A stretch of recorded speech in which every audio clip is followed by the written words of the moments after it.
Hello friends, तो कैसे हैं आप सब। आशा करती हूँ कि अच्छे होंगे। Radhe Radhe and good morning. तो आज हम स्टार्ट करने वाले हैं 5 दिसंबर की फर्स्ट और सेकंड दोनों शिफ्ट के जीएस के क्वेश्चनों को। तो चलो करते हैं। देखो यहाँ पे इंडेक्स में आपको दिख रहा होगा हमने यहाँ पे कितनी शिफ्ट के क्वेश्चनों को कर लिया है। हमने फर्स्ट दिसंबर की चारों शिफ्ट के क्वेश्चन कर लिए हैं, ऐसे ही सेकंड दिसंबर की चारों शिफ्ट के, ऐसे ही 3 दिसंबर की चारों शिफ्ट के क्वेश्चन कर लिए हैं। और आज हमने स्टार्ट करने हैं 5 दिसंबर की फर्स्ट और सेकंड शिफ्ट के जीएस के क्वेश्चनों को। अगर आपने वीडियो नहीं देखी है तो डिस्क्रिप्शन में उनका लिंक दिया हुआ है, आप जाकर वीडियो देख सकते हैं।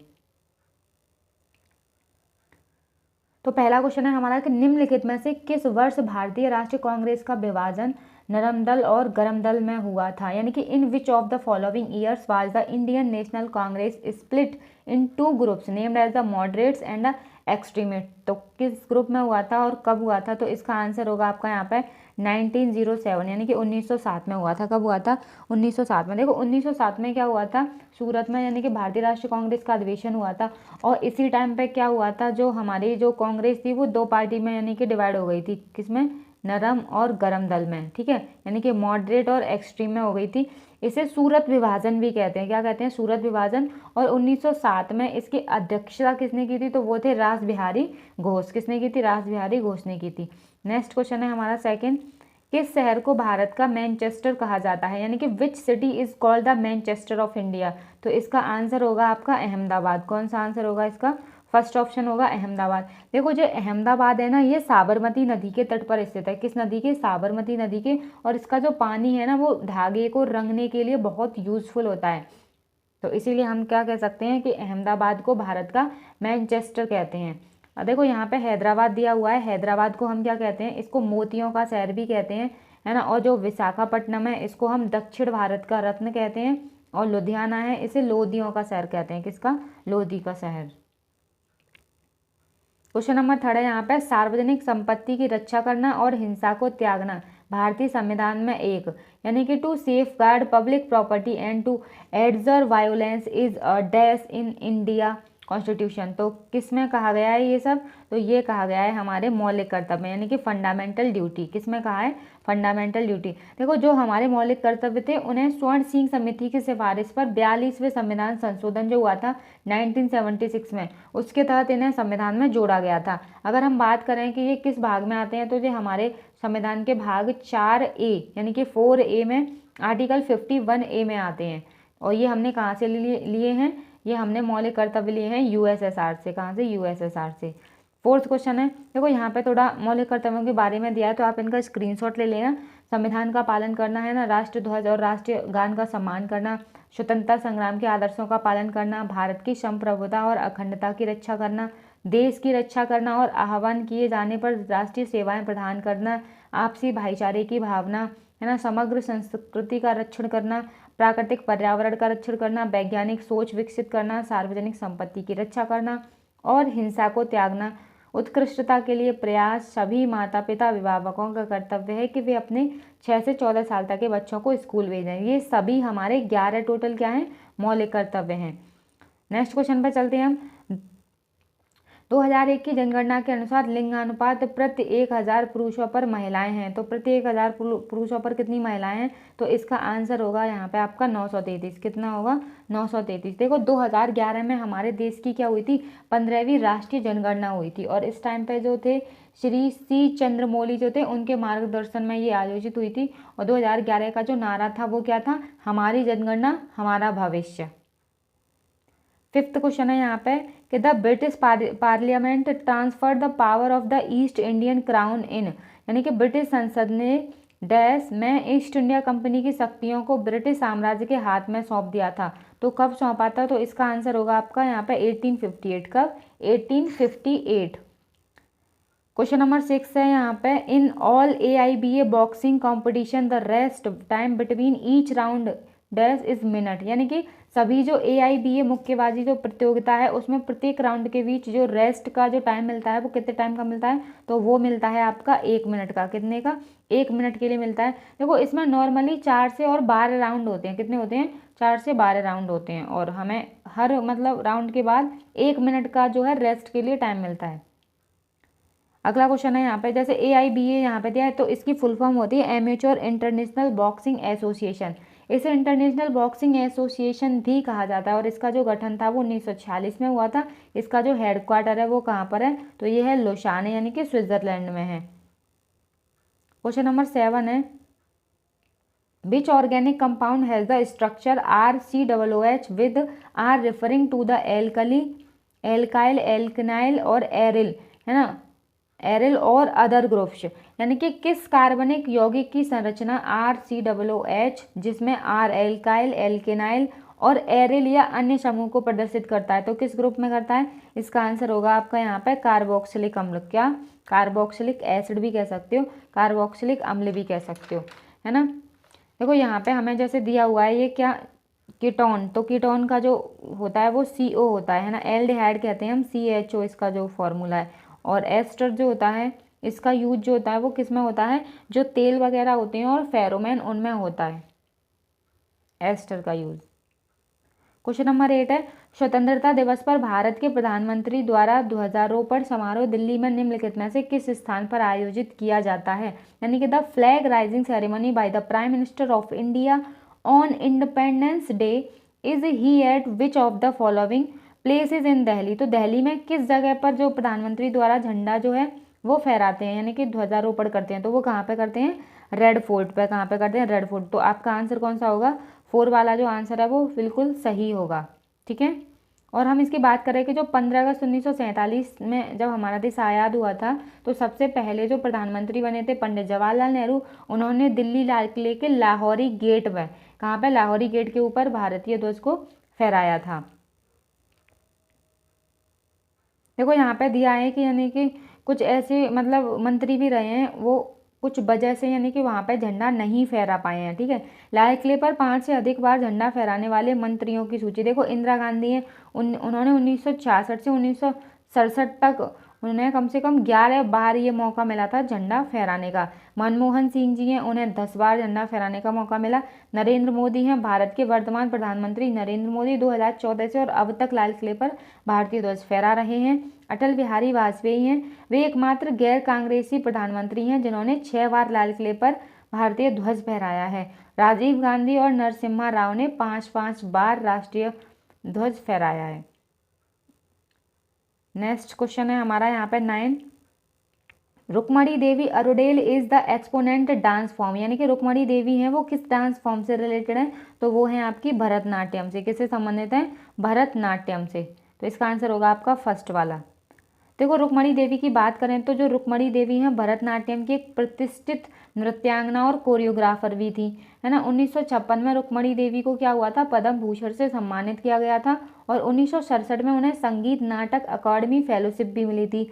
रुक्मणी देवी राज्यसभा की सदस्य के रूप में मनोनीत होने वाली पहली महिला थी। उन्हें इंडिया टुडे की उन 100 लोगों की सूची में शामिल किया गया जिन्होंने भारत को आकार दिया था। अब हम नेक्स्ट क्वेश्चन पे चलते हैं। 10 क्वेश्चन है यहाँ पे, the Durga temple at the Aihole built about year ago, यानी कि एहोल का जो दुर्गा मंदिर है वो कितने साल पहले बनवाया गया था? तो वो बना था आपका 1400 साल पहले। कितने? 1400 साल पहले। ये जो मंदिर है ना ये सूर्य भगवान को समर्पित है। किसको? सूर्य भगवान को। और इसे जो बनाया था मतलब 634 में ये बना था। एक सेमी सर्कल की शेप में है ये मंदिर। ऐहोल जो कहाँ पर है? कर्नाटक में। भारत 8वीं शताब्दी की शुरुआत में दुर्गा मंदिर के रूप में जाना जाने वाला हिंदुओं का मंदिर है ना। यह मूल रूप से सूर्य को समर्पित है। किसको? सूर्य को। ऐहोल में सबसे बड़े और विस्तृत राहत पैनल हैं जिनमें शैववाद, वैष्णववाद, शक्तिवाद और वैदिक देवताओं की भी कलाकृतियां लगी हुई हैं। यह अपने अर्धवृत्ताकार यानी कि सेमी सर्कल के लिए फेमस है। प्रारंभिक चालुक्य हिंदू मंदिर निर्माण का एक अनूठा उदाहरण भी है। यह एक लंबित यूनेस्को विश्व धरोहर स्थल आवेदन का हिस्सा भी है। क्वेश्चन नंबर 11 है यहाँ पे, the subject of the study of a macro economics is based on the which principle, यानी कि जो समष्टि अर्थशास्त्र है यानी कि मैक्रो इकोनॉमिक्स के अध्ययन का विषय किस सिद्धांत पर आधारित है? तो वो आपका किस सिद्धांत पर आधारित है? इसका आंसर होगा आपका the principle of national income, यानी कि थर्ड ऑप्शन जो है वो बिल्कुल सही होगा, राष्ट्रीय आय से। देखो वैसे राष्ट्रीय आय किसे कहते हैं हम? तो एक वित्तीय वर्ष में एक राष्ट्रीय जो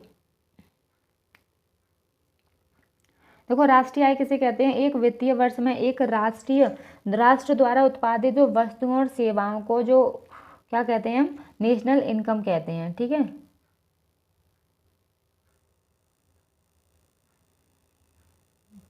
क्वेश्चन नंबर 12 है which of the following is used in photography, यानी कि फोटोग्राफी में इनमें से किसका यूज होता है। तो इसका आंसर होगा आपका यहाँ पर सोडियम थायोसल्फेट का। किसका यूज होता है, सोडियम थायोसल्फेट। इसका फॉर्मूला क्या होता है, तो इसका फॉर्मूला होता है आपका Na2S2O3। क्या होता है, Na2S2O3, है ना। सोडियम बाइकार्बोनेट का फॉर्मूला होता है आपका, इसका होता है यहाँ NaHCO3। ठीक है, और सोडियम हाइड्रोक्साइड का आपको पता ही होगा क्या होता है, NaOH होता है। और सोडियम सल्फेट का जो है वो क्या होता है आपका, Na2SO4। नेक्स्ट क्वेश्चन पे चलते हैं 13 पे। According to the Brihat Samhita what do you call the process of making scent mouth perfumes and bath powder, यानी कि माउथ परफ्यूम बाथ पाउडर बनाने के लिए हम किसका यूज करते हैं, प्रक्रिया को कहते क्या है, इनको बनाते हैं उस जिस प्रक्रिया से, तो उसको क्या कहते हैं, तो उसको कहते हैं गंधायुक्ली। क्या कहते हैं, गंधायुक्ली। देखो इसका यूज है ना मेकअप के सामान में करते हैं, जहाँ से मतलब खुशबू वगैरह जैसी चीज़ आती है, जैसे साबुन होता है ना, पाउडर होता है, इन चीज़ों में सेंट वगैरह जो होती है उनमें इसका यूज होता है। किसका, बृहत संहिता का। क्वेश्चन नंबर 14 है हमारा who has been appointed as the country second chief of defence staff, यानी कि सेकंड हमारे दूसरे जो हैं वो CDS कौन बने हैं। तो इसका आंसर होगा आपका यहाँ पे अनिल चौहान। कौन बने हैं, अनिल चौहान बने। और फर्स्ट कौन थे, तो विपिन रावत थे। आपको पता होगा जिनका हेलीकॉप्टर दुर्घटना में मतलब एक्सीडेंट में निधन हो गया था। 15 क्वेश्चन है यहाँ पे कि in which group are the non metal element placed in a vertical column on the right side of the periodic table, यानी कि आवर्त सारणी के दाहिनी ओर ऊर्ध्वाधर स्तंभ में अधातु तत्वों को किस समूह में रखा गया है। तो उनको रखा गया है समूह 17 में। किसमें, 17वें ग्रुप में रखा गया है। इसमें हैलोजन अधातु है हमारी, कौन सी, हैलोजन। इसमें कौन कौन है आपका, फ्लोरीन, क्लोरीन, ब्रोमीन, आयोडीन, है ना, एस्टाटीन यानी कि AT, और यहाँ पे है टेनेशियन यानी कि TS। ये क्या होती हैं, ये बहुत ही प्रतिक्रियाशील होती हैं, एक जहरीले टाइप की होती हैं, बहुत जल्दी रिएक्शन कर लेती हैं। तो अगला क्वेश्चन है हमारा 16 which article of the constitution of India authorities the president to seek the opinion of the supreme court in the specific categories of matters, यानी कि भारत के संविधान का कौन सा अनुच्छेद राष्ट्रपति को विशिष्ट श्रेणियों के मामले में सुप्रीम कोर्ट की राय लेने के लिए अधिकृत करता है। तो कौन सा आर्टिकल है इससे संबंधित है, तो इसका आंसर होगा हमारा फर्स्ट वाला आर्टिकल 143। देखो आर्टिकल 143 है जो आपका किससे संबंधित है, यानी कि राष्ट्रपति जो है वो विशिष्ट श्रेणियों के मामले में सुप्रीम कोर्ट से राय ले सकता है। आर्टिकल 142 की बात करें तो इसमें क्या है, इसमें सुप्रीम कोर्ट के आदेशों के बारे में बताया है ना। और आर्टिकल 144 की बात करें तो यहाँ पे क्या है, नागरिक और न्यायिक एजेंसियों को सर्वोच्च न्यायालय के काम में सहयोग देना चाहिए, इसके बारे में बताया। और आर्टिकल 145 है न्यायालय के इसमें नियम के बारे में बताया गया है।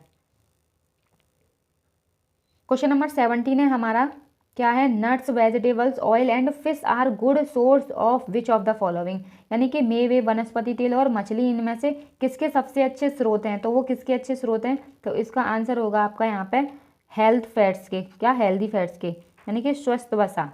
ठीक है, हेल्दी फैट्स। तो फर्स्ट आंसर सही है। 18 क्वेश्चन है यहाँ पे हमारा who among the following contemporary style dancer was the first Indian dancer to receive the Dance Wave Europe Scholarship.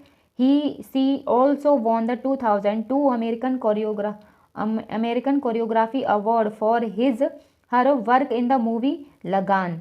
ठीक है, तो जैसे कह रहा है ये क्वेश्चन कि निम्नलिखित कंटेम्प्ररी स्टाइल नर्तकों नृत्यांगनाओं में से डांस वेव यूरोप छात्रवृत्ति प्राप्त करने वाले पहले भारतीय नर्तक या नृत्यांगना कौन है जिन्होंने फिल्म लगान में अपने कार्य के लिए 2002 का अमेरिकी कोरियोग्राफी पुरस्कार जीता था। तो इसका आंसर होगा आपका यहाँ पर थर्ड ऑप्शन, यानी कि टेरेंस लुइस। कौन है, टेरेंस लुइस। देखो यहाँ पे बात करें हम एसले लोबो की, तो ये कौन है, ये भारतीय ऑस्ट्रेलियाई कोरियोग्राफर है।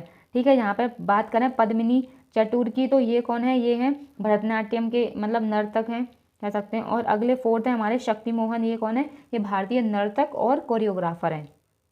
क्वेश्चन नंबर 19 है हमारा, निम्नलिखित में से किस शासक ने 2 माली, लड्डा और पीरा को उच्च प्रशासनिक पद पर नियुक्त किया था, यानी कि who among the following rulers appointed Ladda and Pira to gardener to high administrative post. तो किसने इन्हें नियुक्त किया था? तो वो थे आपके यहाँ पे मोहम्मद तुगलक, यानी कि फर्स्ट ऑप्शन यहाँ पे आपका बिल्कुल सही होगा।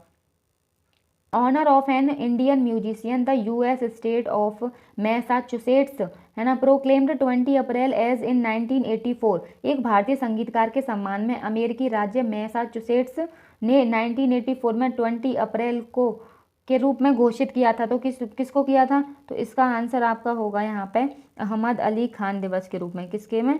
अहमद अली खान दिवस के रूप में। इनका जो जन्म था वो कब हुआ था? 9 अक्टूबर 1945 को हुआ था। और ये क्या थे? शरोद वादक थे। क्या थे? शरोद वादक। ठीक है। क्वेश्चन नंबर 21 है, पिवोटिंग निम्नलिखित में से किस खेल से संबंधित है? यानी कि pivoting is related to which of the following sport. तो ये है आपका किससे? बास्केटबॉल से रिलेटेड है। किससे रिलेटेड है? बास्केटबॉल से। अगला क्वेश्चन है, देखो पिवोटिंग बास्केटबॉल से संबंधित। पिवोटिंग तब होती है जब कोई खिलाड़ी स्थिर रहता है और एक पैर से कदम रखता है, वह पैर जो जमीन पर टिका रहता है उसे क्या कहते हैं? पिवोटिंग कहते हैं। नेक्स्ट क्वेश्चन है यहाँ पर 22, निम्नलिखित में से केंद्रीय विश्वविद्यालय विधेयक 2022 को डैश में लोकसभा में पारित किया गया था। Central universities amendment bill 2022 was passed in Lok Sabha. तो कब ये पास हुआ था लोकसभा में? तो इसका आंसर होगा आपका यहाँ पे फर्स्ट ऑप्शन, यानी कि कब हुआ था? अगस्त में हुआ था, है ना। नेक्स्ट क्वेश्चन है हमारा 23, अर्थ कोर इज, यानी कि earth core is mainly made up, है ना, किसकी बनी होती है? तो अर्थ कोर होती है हमारी पृथ्वी की जो क्रोड है वो किसकी बनी होती है? आपका थर्ड ऑप्शन है यहाँ पे बिल्कुल सही होगा। किसकी बनी होती है? निकिल और लोहे की बनी होती है। ठीक है, निकिल और लोहे की। नेक्स्ट क्वेश्चन है यहाँ पे, measure the aggregate production of final goods and service taking place with in the domestic economy during a year. यानी कि इसे कह सकते हैं हम कि एक वर्ष के दौरान घरेलू अर्थव्यवस्था के भीतर होने वाली अंतिम वस्तुओं और सेवाओं के कुल उत्पाद को किससे मापते हैं, है ना, उसको मापते हैं। तो ये आपका आंसर क्या होगा? यहाँ पे होगा डोमेस्टिक ग्रॉस डोमेस्टिक प्रोडक्ट, यानी कि सकल घरेलू उत्पाद। क्या होगा? सकल घरेलू उत्पाद, जीडीपी होगा। लास्ट क्वेश्चन है, मार्च 2022 में नए राष्ट्रीय ई गवर्नेंस डिवीजन के सीईओ के रूप में किसे नियुक्त किया गया है? यानी कि who has been appointed as a new national e governance division CEO in March 2022। तो इसका आंसर होगा आपका अभिषेक सिंह। कौन है वो? अभिषेक सिंह। तो थैंक यू। हेलो फ्रेंड्स, तो अब हम करने वाले हैं सेकंड शिफ्ट के 25 क्वेश्चनों को, और 25 हम कंप्लीट कर चुके हैं। तो आगे करते हैं। फर्स्ट क्वेश्चन है हमारा, which article of the constitution of India mention that business in a parliament shall be transacted in Hindi और इंग्लिश। यानी कि भारत के संविधान का कौन सा अनुच्छेद यह उल्लेख करता है कि संसद में कामकाज हिंदी या अंग्रेजी में किया जाएगा? तो किस आर्टिकल में ये बताया गया है? तो वो है हमारा आर्टिकल 120। यानी कि इसका ऑप्शन क्या होगा? हमारा 4 ऑप्शन जो होगा वो सही होगा। इसमें क्या बताया? इसमें संसद में प्रयोग की जाने वाली लैंग्वेज के बारे में बताया है ना। अगर हम बात करें आर्टिकल 121 की, तो इसमें बताया है कि संसद में चर्चा पर प्रतिबंध के बारे में बताया है। आर्टिकल 122 इसमें बताया है कि न्यायालय संसद की कार्यवाही की क्या करेगा? जांच करेगा। और आर्टिकल 119 इसमें बताया है कि वित्तीय व्यवसाय के संबंध में संसद में प्रक्रिया के कानून द्वारा क्या होगा? विनियमन होगा। ओके, तो हमारा आंसर क्या होगा? 4 आंसर होगा। सेकंड क्वेश्चन पे चलते हैं। सेकंड क्वेश्चन है, निम्नलिखित में से किस वर्ष भारत में पहली रेलगाड़ी चलाई गई थी? तो ये आंसर आपको पता होगा। तो ये चलाई गई थी हमारी 1853 में। कब चलाई गई थी? 1853 में। ये मुंबई से और ठाणे के बीच चलाई गई थी। कितने किलोमीटर चली थी ये? 34 किलोमीटर। देखो, हम अगर बात करें कि हमारी इंडिया में जो रेलवे जो थी वो किसने स्टार्ट की थी? तो वो स्टार्ट की थी लॉर्ड डलहौजी ने। किसने करी थी? लॉर्ड डलहौजी ने। ठीक है, नेक्स्ट क्वेश्चन पर चलते हैं। क्वेश्चन नंबर 3 है, यानी कि इन 1600 the East Indian company acquired a charter from which ruler. यानी कि 1600 में ईस्ट इंडिया कंपनी ने किस शासक से चार्टर हासिल किया था? तो किस शासक से किया था? इसका आंसर होगा हमारा क्वीन एलिजाबेथ। किससे किया था? क्वीन एलिजाबेथ 1 से किया था। देखो, ईस्ट इंडिया कंपनी की बात करें तो इसकी स्थापना कब हुई थी? 31 दिसंबर 1600 को हुई थी। कब हुई थी? 31 दिसंबर 1600 को हुई थी। देखो, 1600 जो उस टाइम पे 1613 में क्या हुआ था? जो जहांगीर था वो शासक था, तो उसने जहांगीर ने ईस्ट इंडिया कंपनी को सूरत में अपना पहला व्यापारिक केंद्र स्थापित करने की अनुमति दे दी थी, है ना। और ईस्ट इंडिया कंपनी ने आगरा, अहमदाबाद, भड़ोच, है ना, इन जगहों पर अपने केंद्र भी स्थापित किए थे। क्वेश्चन नंबर 4 पर चलते हैं। यहाँ पे दिया है इन सितंबर 2022 the supreme court allowed all women irrespective their marital status of safely and legally about their child till death of pregnancy under the medical termination of a pregnancy यानी कि MTP एक्ट। इसमें बताया है कि सितंबर 2022 में सुप्रीम कोर्ट ने सभी महिलाओं को चाहे उनकी वैवाहिक स्थिति कुछ भी हो मेडिकल टर्मिनेशन ऑफ प्रेगनेंसी यानी कि MTP अधिनियम के तहत गर्भावस्था के डैश तक अपने बच्चों को सुरक्षित और कानूनी रूप से गर्भपात करने की अनुमति दी है। तो ये कितने टाइम के लिए दिए उन्होंने, तो ये है टाइम यानी कि 24 वीक। इसका ऑप्शन क्या होगा 24 वीक। तो हमारा फर्स्ट ऑप्शन। क्वेश्चन नंबर 5 है कि जनगणना 2011 के अनुसार सर्वाधिक लिंगानुपात किस राज्य का था, तो किस राज्य का था, तो वो था केरल का। केरल का कितना था, तो केरल का था उस टाइम पे 1080। कितना था 1080, ठीक है। और पुदुचेरी का था सेकंड नंबर पे, उसका था 1037। तमिलनाडु का जो था उस टाइम पे था 996 यानी कि 2011 के अकॉर्डिंग। उसके बाद हमारा आंध्र प्रदेश था, उसका था तुम्हारा 993। और छत्तीसगढ़ था, उसका था हमारा 991 यानी कि 991 था।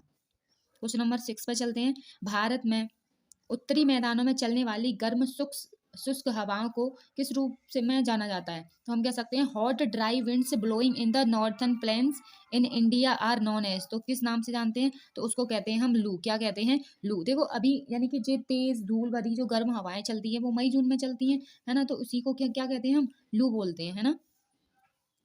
क्वेश्चन नंबर 7 है Kelucharan Mohapatra awarded with the Padma Vibhushan in the year 2000 was a dancer of of the following classical dance form. यानी कि जो केलुचरण महापात्रा हैं उन्हें 2000 में पद्म विभूषण पुरस्कार से सम्मानित किया गया था। वो किस शास्त्रीय नृत्य से मतलब नर्तक हैं, तो वो किस कौन से डांस से रिलेटेड है, तो वो हैं आपके यहाँ पे ओडिसी। किस डांस के, ओडिसी डांस के। 8 क्वेश्चन है हमारा कि 1526 the battle of Panipat was fought between. यानी कि 1526 में जो पानीपत का युद्ध हुआ था वो किस किस के बीच हुआ था, तो इसका आंसर होगा हमारा थर्ड वाला, बाबर और इब्राहिम लोदी के बीच हुआ था। किसके बीच, बाबर और इब्राहिम लोदी के बीच हुआ था। ये तो फर्स्ट वर्ल्ड वॉर हो गया। अगर हम सेकेंड वर्ल्ड वॉर की बात करें तो वो किसके बीच हुआ था, तो वो हुआ था हमारा हेमू विक्रमादित्य और अकबर के बीच हुआ था, है ना। यानी कि ये वाला जो था वो सेकेंड वर्ल्ड वॉर था। सेकेंड वर्ल्ड वॉर हुआ था हमारा 1556 ईस्वी में। और थर्ड वर्ल्ड वॉर जो हुआ था वो हुआ था हमारा 1761 में मराठा और अहमद शाह दुर्रानी के बीच। किसके, मराठा और अहमद शाह दुर्रानी के बीच। क्वेश्चन नंबर 9 है the right of freedom of a religion is contained with in which article of the constitution of India. तो इसमें दिया है कि धर्म की स्वतंत्रता का अधिकार भारत के संविधान के किस अनुच्छेद में दिया गया है, तो ये किस आर्टिकल में बताया, तो आर्टिकल 25 से और 28 के बीच। तो इसका ऑप्शन हमारा होगा थर्ड ऑप्शन जो होगा वो बिल्कुल सही होगा। देखो इसमें मतलब धर्मनिरपेक्षता की बात की गई है, तो धर्मनिरपेक्षता क्या होता है, धर्मनिरपेक्षता जो वर्ड है ना वो एक लैटिन वर्ड है, जिसका जो सेलुकुलम जो है वो लैटिन वर्ड है, ठीक है, जिसका अर्थ क्या होता है, जिसका अर्थ होता है एक युग, ठीक है, एक युग मतलब एक टाइम। क्वेश्चन नंबर 11 है यहाँ पे विद्युत आवेश की एसआई यूनिट क्या होती है। देखो विद्युत आवेश की क्या होती है यहाँ पे एसआई यूनिट, तो उसकी होती है कूलाम। क्या होती है, कूलाम होती है ना। और जूल आपको पता ही है किसकी होती है, कार्य की होती है। न्यूटन आपको पता है किसकी होती है, फोर्स की होती है। और वाट आपको पता ही है किसकी होती है, पावर की होती है। क्वेश्चन नंबर 12 है निम्नलिखित में से किस नृत्य शैली का उल्लेख व्यवहार माला नामक प्राचीन ग्रंथ में मिलता है। यानी कि which of the following dance form is mentioned in the ancient text of व्यवहार माला। तो कौन से डांस का उल्लेख मिलता है, तो इसका आंसर होगा हमारा 2 आंसर यानी कि मोहिनी अट्टम। मोहिनी अट्टम जो डांस है वो कहाँ का है, ये है केरल का डांस। कहाँ का डांस है, ये केरल का डांस है। अगले क्वेश्चन पे चलते हैं हम। Motion of an object is dash if its velocity is constant. मतलब किसी वस्तु की गति होती है अगर उसका वेग जो है वो क्या रहे, स्थिर रहे, तो वस्तु की जो गति होगी वो कैसी होगी, वो समान होगी यानी कि यूनिफॉर्म होगी। तो इसका ऑप्शन हमारा कौन सा होगा, 3 ऑप्शन जो होगा वो सही होगा। नेक्स्ट क्वेश्चन है हमारा 14 the age range for the youth boxer category. यानी कि जो यूथ बॉक्सर होते हैं उस कैटेगरी के लिए जो आयु सीमा होती है वो कितनी होती है, तो इसका आंसर होगा हमारा सेकंड ऑप्शन यानी कि 17 से 18 वर्ष होती है। कितनी होती है, 17 से 18 वर्ष होती है। 15 क्वेश्चन है यहाँ पे निम्नलिखित में से किस शासक ने दिल्ली पर पृथ्वीराज चौहान से पहले शासन किया था। यानी कि who among the following ruler ruled before Prithviraj Chauhan over Delhi. Prithviraj Chauhan से पहले किस शासक ने यहाँ पे अपना मतलब शासन किया था, तो वो किया था यहाँ पे अनंगपाल ने। किसने किया था, अनंगपाल। यानी कि फोर्थ ऑप्शन जो होगा वो हमारा सही होगा। नेक्स्ट क्वेश्चन है यहाँ पे 16, प्रोटीन पाचक एंजाइम की पहचान करें, यानी कि identify a protein digesting enzyme. तो वो कौन सा है? तो वो है हमारा पेप्सिन। कौन सा है? पेप्सिन है। तो इसका आंसर हमारा थर्ड होगा। क्वेश्चन नंबर 17 है, निम्नलिखित में से किस भारतीय राज्य में लोकरंग उत्सव मनाया जाता है? तो लोकरंग जो फेस्टिवल है, in which of the following Indian state is Lokrang festival observed? तो कहाँ पे मनाया जाता है लोकरंग फेस्टिवल? तो ये मनाया जाता है हमारा एमपी में। कहाँ पे? एमपी में। यानी कि जी 26 जनवरी के दिन मनाते हैं और ये जो फेस्टिवल है ये 5 दिनों तक चलता है। कितने दिनों तक? 5 दिन तक। इसका जो आयोजन करते हैं वो मध्य प्रदेश की जो आदिवासी लोक कला अकादमी है ना, वो करती है इसका आयोजन। क्वेश्चन नंबर 18 है यहाँ पे, which of the following HIV seeds is are associated with the green revolution in India? यानी कि निम्नलिखित में से कौन सा HIV बीज भारत में हरित क्रांति से संबंध रखता है? हम ऑप्शन वो दिया है हमें इसका, ए है यहाँ पे चावल और बी है यहाँ पे गेहूं। तो कौन सा यहाँ पे संबंध रखता है? तो इसका आंसर होगा हमारा ए और बी दोनों, यानी कि बोथ, दोनों ही हमारे हरित क्रांति से संबंध रखते हैं। तो इसका आंसर क्या होगा? 2 ऑप्शन जो होगा वो सही होगा। नेक्स्ट क्वेश्चन है हमारा, निम्नलिखित में से कौन सी कागज रहित बनने के लिए नेशनल ई विधान एप्लीकेशन कार्यक्रम को लागू करने वाली भारत की पहली विधानसभा बन गई है? यानी कि which of the following became India's first state assembly to implement the national e-विधान application program to become a paperless? तो किस राज्य की विधानसभा बनी है ये करने वाली? तो वो इसका आंसर होगा हमारा थर्ड ऑप्शन, यानी कि नागालैंड। कौन बना है? नागालैंड। क्वेश्चन नंबर 20 है यहाँ पे, a group of ribosome attached to mRNA is known as? तो इसको क्या कहते हैं? तो इसको कहते हैं हम पोलीसोम। क्या कहते हैं? पोलीसोम कहते हैं। तो इसका ऑप्शन हमारा फर्स्ट वाला सही होगा। मतलब पोलीसोम की जो हिंदी होती है वो होती है बहुसूत्री। क्या होती है? बहुसूत्री।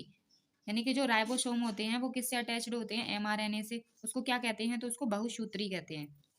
क्वेश्चन नंबर 21 है, imperfect is an autobiography of? देखो जो इम्परफेक्ट जो ऑटोबायोग्राफी है वो किसके ऊपर लिखी गई है? तो ये लिखी गई है यहाँ पे ऑप्शन सेकंड, यानी कि संजय मांजरेकर। किसके नाम पे लिखी गई है ये? संजय मांजरेकर। ये कौन है? ये क्रिकेट में कमेंटर है ना, ये क्रिकेट के खिलाड़ी भी हैं। इन्होंने क्या किया है? 37 टेस्ट और 74 वनडे मैच खेले हैं। क्या करें हैं?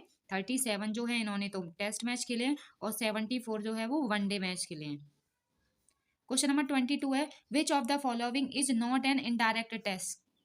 तो इसमें से कौन सा जो है वो हमारा अप्रत्यक्ष कर नहीं है? तो वो हमारा होगा यहाँ पे संपत्ति कर, यानी कि फर्स्ट ऑप्शन जो होगा वो क्या होगा? यहाँ सही होगा। संपत्ति कर जो है वो हमारा अप्रत्यक्ष कर नहीं है। क्वेश्चन नंबर 23 है, फीजेंट द मोनाल जैसे पक्षी किस प्रकार के वनों में पाए जाते हैं? The bird like pheasant and monals are found in which type of forest? तो किस तरह के वन में पाए जाते हैं? तो इसका आंसर होगा हमारा यहाँ पे होगा समशीतोष्ण वर्णपाती। इसी को हम क्या कहते हैं? भूमध्य सागरीय वन कहते हैं। क्या कहते हैं? भूमध्य सागरीय वन।